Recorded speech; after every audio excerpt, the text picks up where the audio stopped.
This is let me try that again.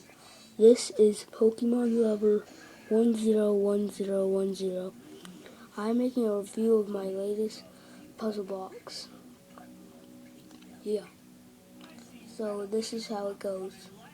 Take this lightsaber piece, and then on the front there's this thing that you can take off.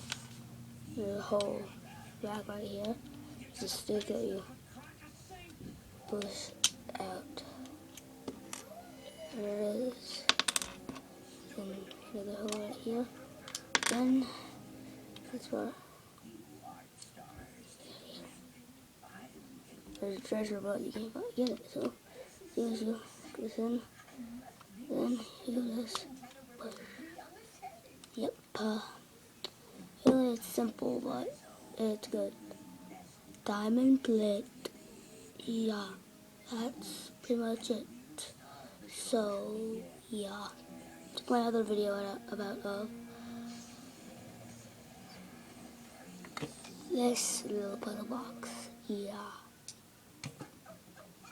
And when I said it was probably gonna be my only one, I guess I lied. Meh. So yeah, you guys put this thing back right in.